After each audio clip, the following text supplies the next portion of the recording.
Assalamualaikum warahmatullahi wabarakatuh. Welcome to my YouTube channel Andika Susantri. Jangan lupa tekan subscribe dan nyalakan tanda lonceng. Baiklah, pada video kali ini saya akan menjelaskan mengenai materi Bryophyta atau kita kenal dengan tumbuhan lumut. Adapun ciri-ciri umum dari tumbuhan lumut, saya akan bahas dulu dari sisi selnya. Nah, selnya ini bersifat multiseluler atau bersel banyak. Kemudian dia eukariotik atau kita kenal ia memiliki inti. Kemudian dia memiliki dinding sel itu berupa selulosa. Yang kedua, struktur tubuh dari tumbuhan lumut adalah ia termasuk Cormophyta peralihan. Artinya ia memiliki batang dan daun yang sederhana dan memiliki akar semu atau biasa kita sebut dengan rhizoid. Yang ketiga, dia tidak memiliki pembuluh angkut atau biasa kita sebut dengan Atracheiophyta. Ciri umum yang ketiga dari fisiologinya, dia bersifat autotrof, artinya ia mampu mengubah senyawa anorganik menjadi organik atau biasa kita kenal dengan fotosintesis.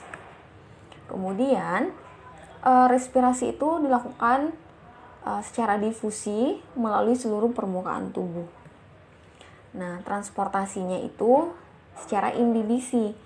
Imbibisi ini artinya proses penyerapan air oleh permukaan tubuh tumbuhan lumut, kemudian dialirkan secara difusi dan aliran sitoplasmik. Nah, yang paling penting di sini adalah ciri umum yang keempat, ia mengalami metagenesis atau pergiliran keturunan. Ini akan dibahas lebih jelas mengenai metagenesis atau pergiliran keturunan dari tumbuhan lumut. Pertama, spora ini akan jatuh pada tempat yang lembab. Nah, spora di sini itu bersifat haploid. Artinya ia memiliki satu inti atau biasa kita singkat dengan N. Nah, ketika jatuh pada tempat yang lembab, dia akan membentuk protonema yang haploid atau lumut muda. Nah, lumut muda ini akan berkembang menjadi tumbuhan lumut dan menghasilkan gametofit atau alat kelamin, pembentukan alat kelamin yang bersifat haploid.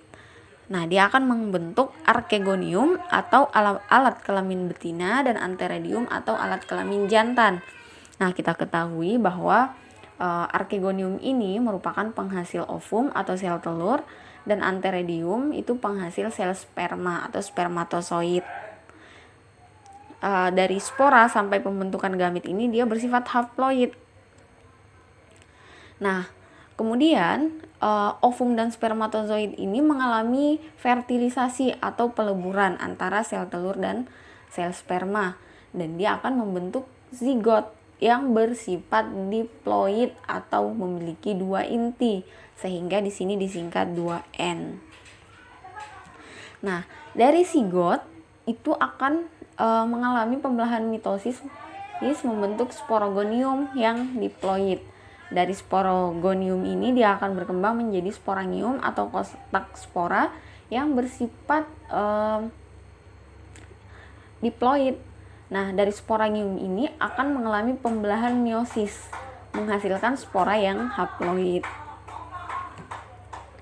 Nah, jadi metagenesis dari Bryophyta ini terbagi menjadi dua bagian. Jadi ada fase gametofit, yaitu pembentukan gamet atau alat kelamin dari spora sampai ovum dan spermatozoid.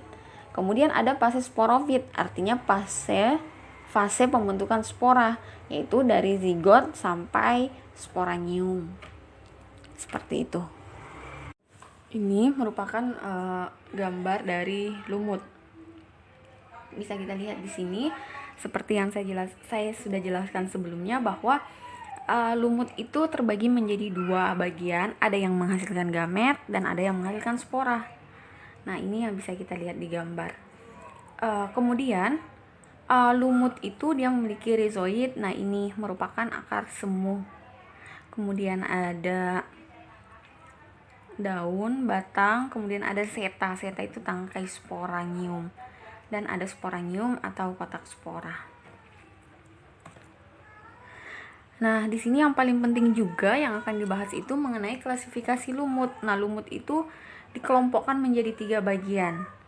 Nah, ada hepatise atau lumut hati, anthocerote atau lumut tanduk, musci atau lumut daun. Nah, saya akan kaji dulu dari bentuknya. Lumut hati, ia memiliki bentuk seperti hati dan berlobus. Kalau lumut tanduk itu ia memiliki sporangium seperti tanduk, dan musci itu lumut sejati. Artinya dia memiliki akar, batang, dan daun yang sudah dapat dibedakan. Nah, selanjutnya dari segi alat reproduksi. Nah, dia di lumut hati ini dia bersifat dioeceous dan anthocerote. Lumut tanduk dan musci dia itu monoeceous. Nah, dioeceous itu artinya jadi alat kelamin jantan antara satu tumbuhan lumut itu hanya memiliki satu alat kelamin, sedangkan alat kelamin betina itu ada di tumbuhan lumut yang lain. Kalau monoeceous itu dalam satu tumbuhan terdapat alat kelamin jantan dan alat kelamin betina. Contoh, nanti pada slide berikutnya itu akan saya lihatkan gambarnya ya. Jadi ada Markhantia polymorpha dari lumut hati, lumut tanduk Anthoceros sp, musci lumut daun atau Sphagnum sp. Nah, peranannya ya, kalau lumut hati itu dia memiliki obat, dia berfungsi untuk mengobati penyakit liver atau hati. Nah, ini disebabkan karena kandungan dari lumut itu sendiri yang bermanfaat. Kemudian ada anthocerote atau lumut tanduk, dia menghasilkan O2 yang tinggi. Kemudian musci itu peranannya dia dapat dijadikan sebagai pengganti kapas karena tumbuhan itu sendiri dia memiliki daun yang empuk atau tebal. Nah, ini dia gambar tumbuhan lumut. Nah, ini yang Markhantia polymorpha ini kan bentuknya seperti hati.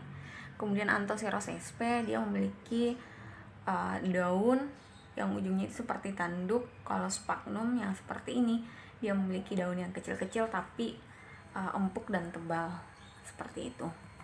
Nah, demikianlah penjelasan saya. Saya ucapkan terima kasih. Assalamualaikum warahmatullahi wabarakatuh.